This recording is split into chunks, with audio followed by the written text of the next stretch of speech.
On October 23, 2011, a fairly small and unknown game developer named Yume no Kisetsu released a game titled Paranormal Syndrome.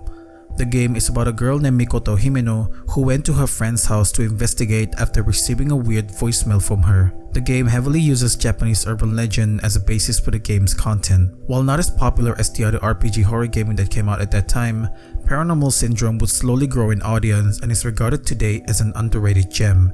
Yume would go on to make 2 more sequels for the game, as well as remaking the game in 2016 with better visual and improved translation.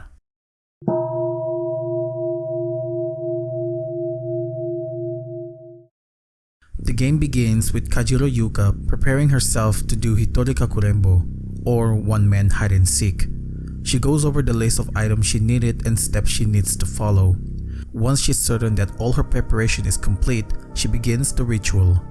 We then switch to Mikoto Himeno, a friend of Yuka, who explained that the last time she heard of her was past 3 AM when Yuka sent her a voicemail, but she didn't hear anyone speaking. Mikoto knew that something terrible had happened to her friends, so on that rainy night, she decided to pay her a visit. Since Yuka's house is well lit, she let herself in, and immediately, as soon as she entered, she heard a scream from the second floor. Mikoto rushed to the second floor and saw Yuka on the floor in a pool of blood.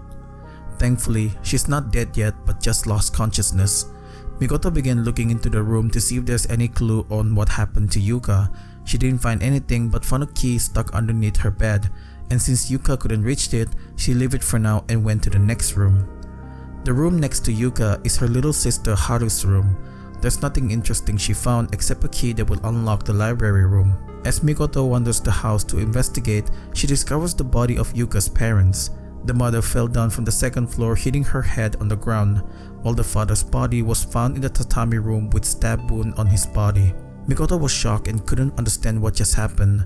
Who killed Yuka's parents? As she tried to find answers, a sinister laugh can be heard from the closet. Mikoto noticed that one of the closets had blood splattered on it. She approached it and suddenly a knocking was heard from inside. The knocking then intensified, and then seconds later a doll with a knife appeared. A chase scene then happened. Mikoto runs back to Yuka's room where she uses the chair and throws it to the doll, stopping it in its track. Now I think this is a good point to interject and tell you about the game's mechanic. So this game has a lot of chase scene where Mikoto will be chased by spirits and ghosts. You have to run away from it, but you can use objects to slow down the entity by throwing it at them to temporarily stop them. Later down the line, you are required to hide from the entity or completely lose them by just running away. Anyways, with the doll immobilized, Mikoto returned to the room where she encountered the killer doll and received a key that opened the west room on the first floor. Inside that room, she found a bathroom key, a memo that shows the location of the storage room key, and a computer which Mikoto turns on to find out that the reason she's in this situation is because Yuka had done the Hitori kakurenbo ritual. Mikoto was determined to find a solution, but while searching for ways to end this, the power was suddenly cut off and the killer doll entered the room. A chase sequence happens again. Mikoto quickly dodged the attack and threw things at it to stop it in its track, and then quickly runs out of the room. She rested for a bit before continuing her search. Mikoto remembers that the memo mentioned a key behind the clock in the dining room. She decided to get it, but when she got there, she saw the doll again.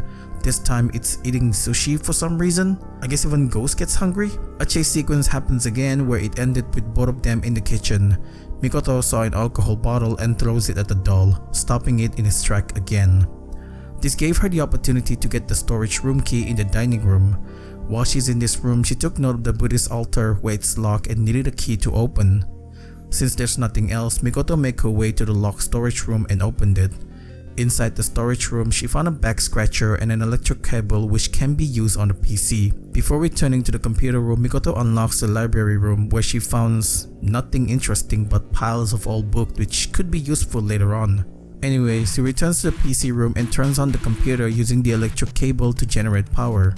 Thankfully, the site that she was on before was still there, and she learns the method to dispel the killer doll. The method listed told the user to find salt and spit it towards the doll and chant "I win" 3 times. She was pretty skeptical of this method given because it sounded like someone wrote this as a joke, but since she didn't have any more lead other than this, she decided to gamble on this method.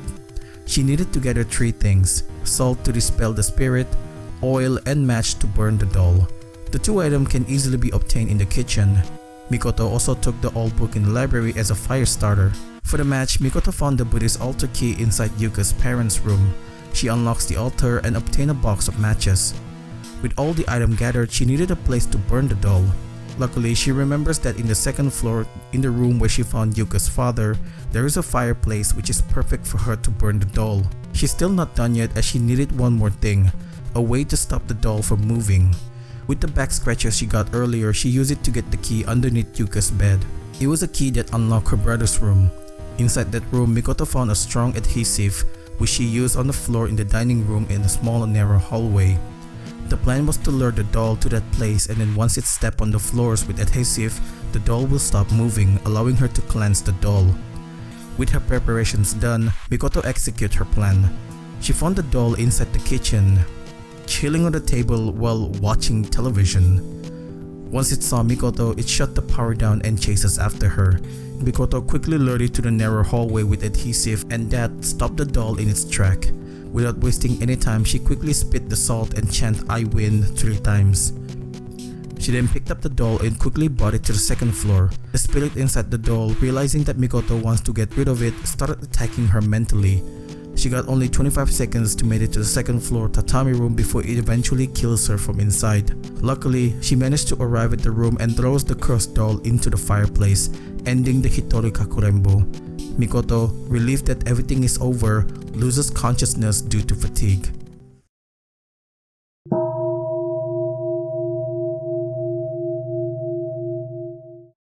When she woke up, she found herself in the police station. Next to her is a police officer named Himuro Hitoshi. He explained that he got a call from a girl named Kajiro Yuka informing him about the incident that happened in her house. Himuro then asked her if she's okay being questioned. Mikoto gave him the okay, but she warns him that he wouldn't believe her anyway. Himuro then reassured her that it was his job to investigate this kind of phenomenon. Still not convinced, Mikoto asked him why he believed what she said when normally these type of things does not make any sense to anyone, let alone the police. Himuro then explained that there is no way a woman like Mikoto could pull off this kind of murders where the body parts are scattered throughout the entire house. And since he had confirmed it with his own eyes that Mikoto is not responsible, she told her that she's free to go home, but warned her to not make a huge deal out of it as someone would definitely be after her to know the details of what happened.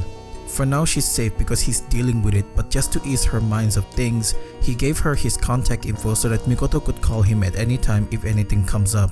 Before leaving, Himuro tells her that he will call her again because he wanted her to meet up with someone who's more knowledgeable in the paranormal business. Outside of the room, somebody was waiting for Himuro to come out. This is the journalist Kaga Tsuyoshi, who covered everything paranormal. He wanted to meet with Mikoto to interview her, but Himuro stopped him, telling him that Mikoto needed rest because of the thing that she just went through. Kaga was about to give up until Mikoto came out on her own. She asked if Kaga was the person Himuro wanted her to meet, to which he denied. Kaga took this opportunity to ask for an interview, but Himuro stopped him. He then asked Mikoto if she wanted him to drive her home since a girl like her could be exposed to danger. Mikoto politely declined the offer and leaves the police station. After walking some time, Mikoto realized that she's lost. She kept thinking that maybe she should have took the offer to get the lift back home from Himuro, but since she's already out there, she continued on. She continued walking to see if she could find a bus stop that could take her to Kikugawa station, but none were in sight. And just as she reached the end of the road, she returned back to the original place where she started. Confused by this, she tried going again, and once again she returns back to the starting point. Mikoto was confused. While trying to solve this problem, Mikoto found a farmer busy tending to his crop. She approached him and asked him for direction to Kikugawa station. The old man was wary of her but still guided her nonetheless. He told her to come back to the way she come from since that's where Kikugawa station is. Mikoto thanked him and did as he said, but still, she ended up in the same place as she was before. It's like she's trapped in a looping road. She met up with the old man again and told him that she's been going around in circles and no matter where she goes, she always ends up in the same place. The old man laughed at her but decided to follow her to make sure she's telling the truth after seeing how serious she is. When they got to the road, the old man senses something is wrong with the surrounding. Mikoto told him again that no matter where she goes, she always ends up in the same place. The old man sighed and told her that occurrence like this rarely happens in the countryside. He suggested she wait in his house until this is further sorted out. Mikoto thanked him and was about to leave until she saw something white in the distance. She called the old man to see what it was, and as he looked on it, the old man was gripped with fear. Mikoto was puzzled as to why the old man suddenly stopped talking, but that was soon answered when he suddenly laughed maniacally and began showing weird behavior. He had lost his mind. Mikoto was shocked to see the old man like that, but she didn't have the time to think about why, because the creature that she saw earlier is now chasing her. In the similar situation back at the Kajiro house, Mikoto is once again chased by an evil entity. She runs as fast as she could and hides inside the tall grass. The creature tries looking for her for a while before giving up. Mikoto is safe. For now. When the coast is clear, Mikoto runs towards the house that the old man mentioned earlier. Thankfully, his house has a phone and she used it to call Officer Himuro. Side note, I really like that even in this situation, the phone is able to connect to the other person, so it's not entirely hopeless. Anyways, the call connects and Mikoto is able to talk to Himuro. She told him that she's trapped in a village and had been going around in loops, and the old man that had helped her suddenly became insane after seeing an entity. Himuro told her to calm down and ask for her location. Mikoto told him where she's at, but while she's on the phone, the figure in white appeared in front of her all of a sudden. This surprises her and she left the place immediately. Mikoto hides in the nearby playgrounds and waited until the coast is clear. After a while, she got out and explored a bit until she reached a convenience store where she met a lady named Hosoka Satomi. She asked why isn't there anyone in the store, and the lady looked at her as if Mikoto was the crazy one here. She told her that the people in this area had been missing for unknown reason. When Mikoto asked why, the lady told her to get out of her sight. Fine then, eat everything in the store, you fat piece of shit. As Mikoto explored, she found herself approaching a shrine building where an old man is seen waiting outside. The old man, as soon as he saw Mikoto, told her that she's been cursed. The old man asked her if she realized it yet that all of this happened because Mikoto and the farmer, who suddenly lost his mind, attracted the entity. Mikoto was shocked to hear this, but even more shocked to know that she only have until nightfall to resolve this matter, otherwise she'll be killed. The old man advised her to go to the deserted factory in the north to learn the true identity of the entity. She complies and went there. The deserted factory is blocked up by a wire fence, so using the wire cutter she got in the box just outside of the farmer's house, she cut open the fence and went in to find clues, but ended up meeting the woman she met at the store earlier. Mikoto asked her if she has family, which she replied telling her that she doesn't have one. She divorced her husband a few years ago and her only child had gone to the other world. Mikoto apologized for being inconsiderate, but Satomi just laughed it off. She then asked Mikoto what is she doing here and warns her that there is nothing up ahead before laughing again and telling Mikoto that everything she did is futile and she should be playing tag with the entity forever. Mikoto answered that she is going to get help and left the lady. She returns to the shrine where she knew only one person in this town could help her. She talked to the old man, but sadly he didn't have anything to help her other than a warning to be careful around Satomi. While she's trying to find help since the old man couldn't help her, Mikoto met with Satomi again and remembering what the old man said, she's being cautious of her. Satomi notices it and wonders why Mikoto is acting like that. This then escalated to her accusing Mikoto of being able to see through her lies. Mikoto tries to calm her down, but Satomi had a complete breakdown. A few seconds later, she regained composure and apologized for her action, but then immediately went back to her unhinged state. Before leaving, she told Mikoto that she knew the identity of the thing that was chasing after her. The creature bears a similar resemblance to an urban legend. Frustrated and wanted answer, she returns to the house of the old farmer. She called Himuro once again and thankfully the call connects. Himuro was glad to hear that she's safe but apologized that he couldn't reach her location no matter what they did. Himuro then introduced Mikoto to the person that he said will be able to solve her problem. That person is Kirisaki Shota, a well-known folklorist who knew exactly what's going on with her right now. Apparently, the monster that attacked her was known as a Kunekune, a humanoid-like yokai that is said to induce insanity. The only way to deal with this yokai is to not get close to it and not even think about it, or else she will lose her mind and to some extent, even her life. Himuro reassured her that he will do everything in his power to help her. Mikoto was glad to hear that and promises to not do anything that will endanger her life. With a new goal in mind, Mikoto makes her way to the shrine to ask the old man once again for help. When she got to the shrine, the old man informed her that it's already sunset and she needs to hurry, otherwise she won't have another chance. He then asked her if she had met Satomi and told her that Satomi had killed someone in the past. He then told her to go look for her deeper into the factory, which surprises Mikoto as she's never been there. Before he leaves, he warns her about how dangerous Satomi is and if Mikoto ever felt in danger, she should immediately run back to the shrine because it can protect her. As she arrived in that place, Mikoto can see various tombstones and felt a disturbing presence in the air. She knew that she needed to leave this place immediately, but before she could do that, she had to know the truth first. Suddenly, she heard a laughter not too far, and as she investigated, she found Satomi sitting there laughing. She began asking if Mikoto already knew the answer of the identity of the monster. Mikoto gave Kunekune as the answer, but that surprises Satomi because that is not the right one. She then revealed that she killed her own child decades ago by accident and not wanting to get caught. Instead of bringing it to the hospital, she instead throws her child into the well. The police never caught on, but her husband did, and probably out of love, he decided to leave her instead of reporting her to the police. This made her slowly go mad, and in the end, she stayed in the village. Whenever she visited the well where she throws her child, she sees a white figure. She then told Mikoto that the Kunekune is an urban legend and it never existed. The one that chases after them are the spirit of her child who is out for revenge. Satomi then accused Mikoto of being responsible for the white figure to manifest freely in the open instead of just outside the well.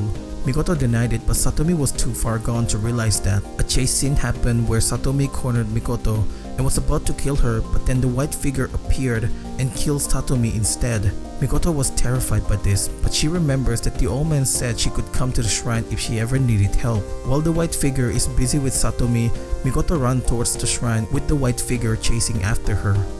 As soon as she got to the shrine, the sutra that the old man was chanting kills the figure, saving Mikoto and ending these terrifying events once and for all.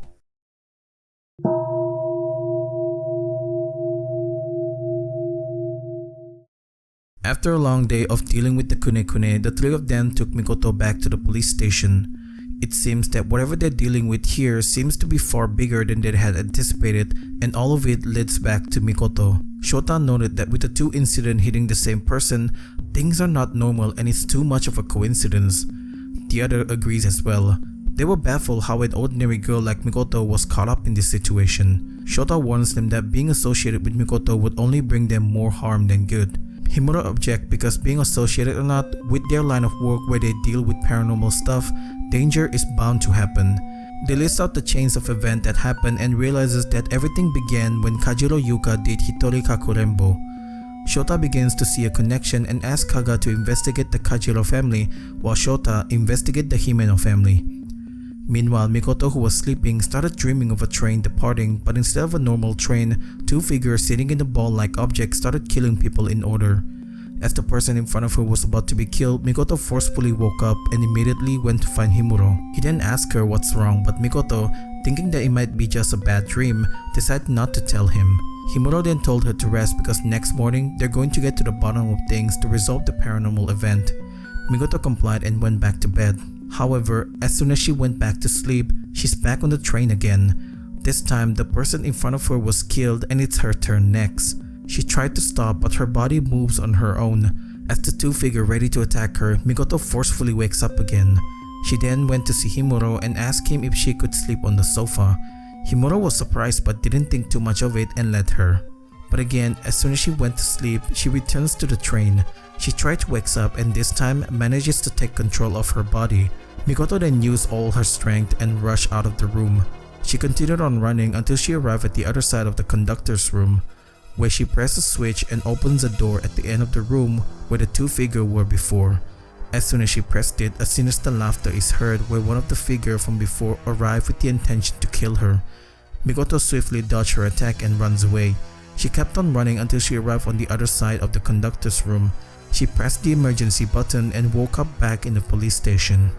When she woke up, Mikoto was relieved to be back in the police station again, but then realizes that she was sleeping in the sofa earlier and not in the bed. She realized that she hasn't woken up yet.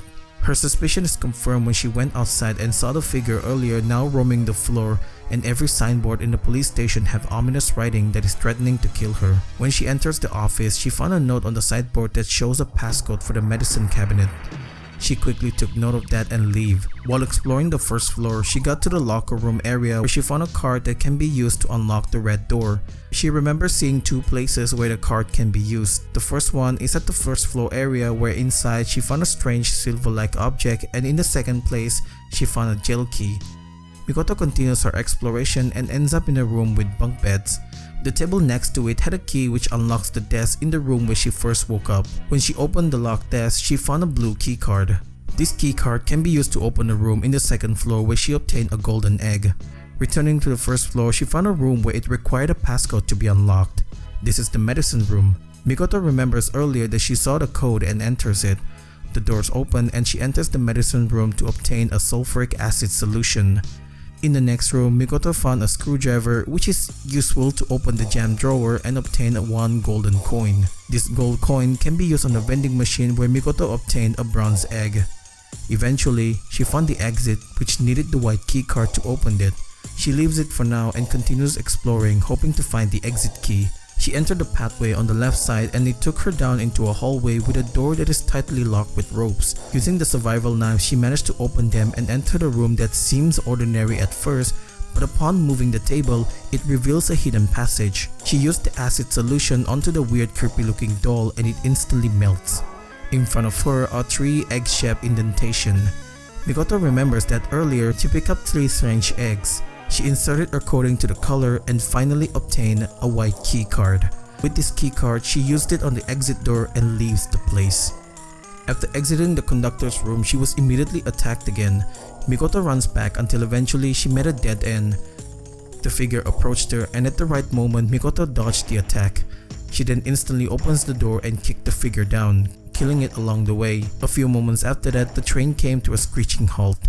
Since there's nothing left here, she got out of the train. She walked alongside the track and eventually she found a door that led to a place simply known as Hell. As she enters, the door behind her suddenly closes, locking her in. Mikoto had no other choice but to proceed further. While exploring, Mikoto found a switch that opens up a hidden path in the middle of the hall. When she enters, the hidden path is split into 4 different paths. Mikoto went to the right side and obtained a red book and an iron plank.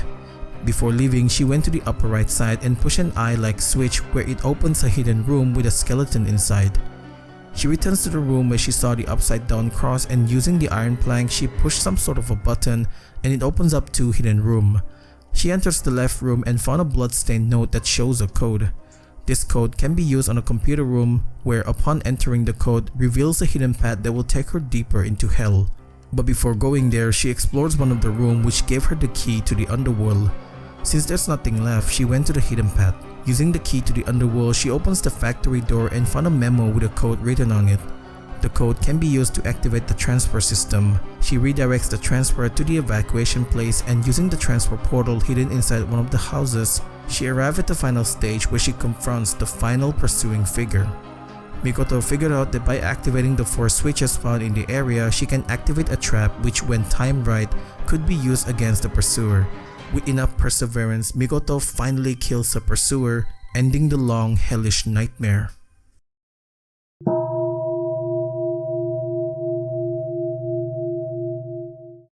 Some time have passed since the Saru Yume incident. As Shota called it, he set up a 24-hour surveillance on Mikoto to see if anything happens, but ever since then, nothing happened. Even so, Shota feels uneasy because of how easy it ended.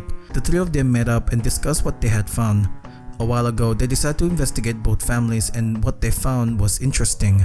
Kaga discovered that Yuko Kajiro's ancestor used to be shamans, but around 400 years ago they suddenly ended the tradition for unknown reason. It's a given that the present-day Kajiro family wouldn't know about their lineage. Kaga also found out that the Kajiro that came to this land was originally from a different place. So he pulled some string and managed to find Yuka's grandmother, who still lives in the old Kajiro home. Her name is Kajiro Iyo. Himuro finally pieces things together and came to the conclusion that since Yuka was born in a family of shamans, even if she didn't know it, the power is still present even in a modern family. So when she did the Hitori kakurenbo ritual, she inadvertently used her shaman power to amplify the effect. But he still couldn't figure out why Mikoto was dragged into this. Shota then revealed that Mikoto's family Himeno is also a family of shamans, but unlike the Kajiro, her family specialized in healing and prayer. However, same as the Kajiro family, 400 years ago, they ended the tradition. This answers Shota's question about why Mikoto is the only one who survived this incident. Considering her experience, Mikoto should have died and yet she always survived at the end. Shota then asked Himuro if he wanted to tell Mikoto about this information, but before Himuro could give an answer, Mikoto came into the room. She heard everything and assured them that she won't run away, otherwise things won't end. Himuro understood her resolve and they all went to the old Kajiro home to end this once and for all. When they arrive in the old Kajiro house, it's already late in the evening. The owner, Kajiro Iyo, greeted them and offered them lodging while Himuro investigates further. The owner is thankful that her granddaughter survived and promises to them that she will assist them with whatever she can. While exploring the lodging, Mikoto came across a room filled with Oni masks, and while inspecting each one of them, one of the masks suddenly came to life and chases after her. This mask is called a No mask. Mikoto frantically runs away from it and returns to the dining room. During dinner time, Himuro noticed that Mikoto didn't touch her food at all and was concerned for her. She asks her what's going on and she tells them everything. This shocks everyone as they didn't expect to have another paranormal event here happening that fast. Mikoto then told them the reason why she came here is because she was called out by something. Himuro knows that they couldn't delay things any longer, so they decide to start investigating. He also instructs Kaga to escort everyone out of the inn because things are about to become serious. With everyone out, they begin their investigation. Himuro allows Mikoto to gather as much info as possible and handed her 2 keys which unlocks the 2 private rooms. One of the private rooms contains 3 keys that unlocks the bedroom, playroom, and the washitsu or Japanese room. Before she goes there, Mikoto remembers that Shota has something to say to her, so she made her way to the library. When she got there, Shota told her that he will investigate the history of the Kajiro family and other things as well, so he wanted her to continue her investigation as well. He handed her the banquet room key and the 2 part ways. Using the banquet room key, she unlocks the room and notices something was on the top of the altar. Mikoto remembers that on the 2nd floor she saw a ladder. She runs back up to get the ladder and propped it next to the altar where she finds a key to an unopened place on the 2nd floor.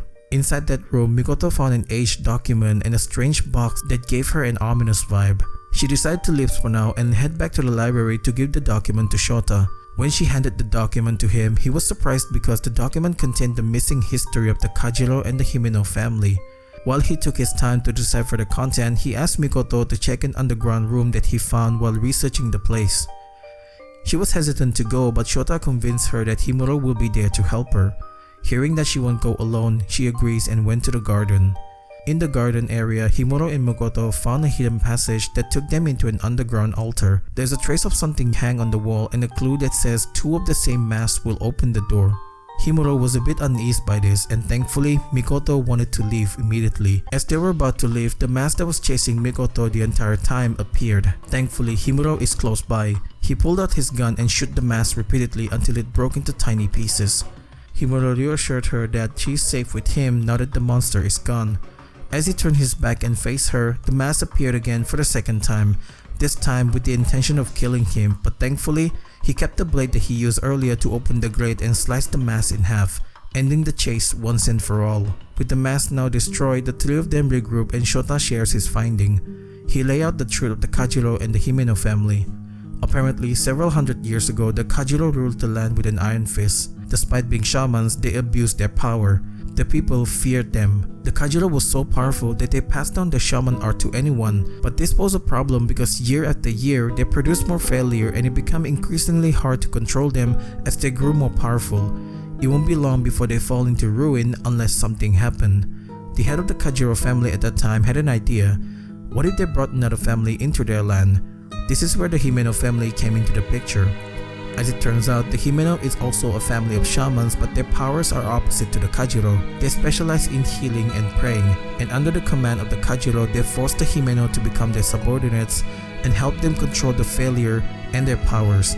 To ensure that the Himeno never betrays them, they force them to teach their arts to the Kajiro, but little do they know, the Himeno secretly took control of the land little by little. While the Kajiro was busy killing people that they deemed not useful, the Himeno tries to help them.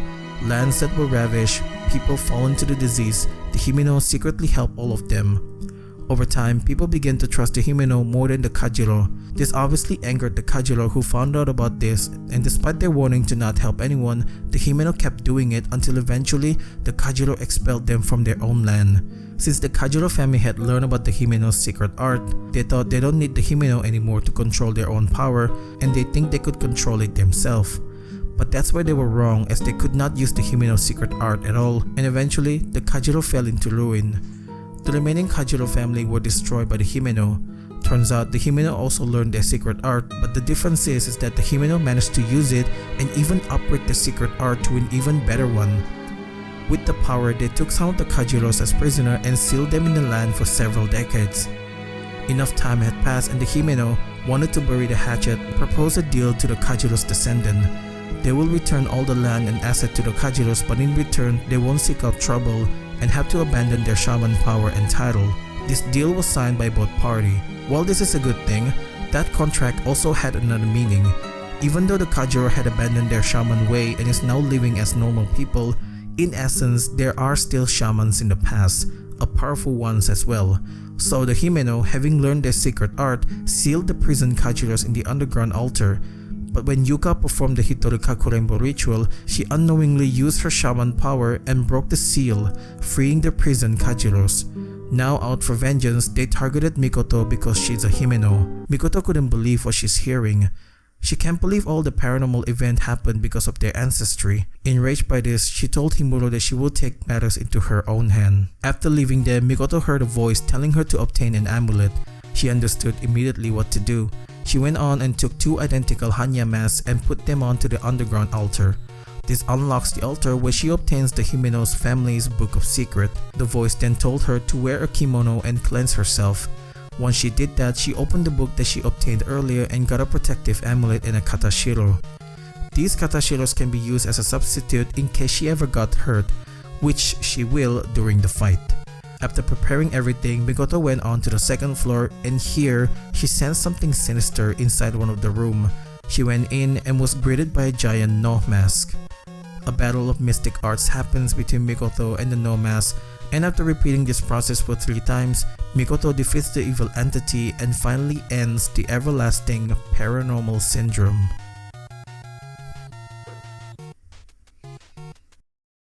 I hope you all enjoyed this. This video took way longer to make than it should be. It's partly because my monitor broke down, so it slowed down the process of making the video. I had to wait a few days for it to get replaced. So I'm working on crunch time to actually put this video out as fast as possible.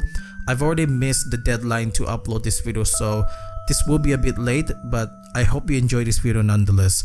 Let me know if there's anything else you want to see. Check out my last video, and yeah, I'll see you all in the next video.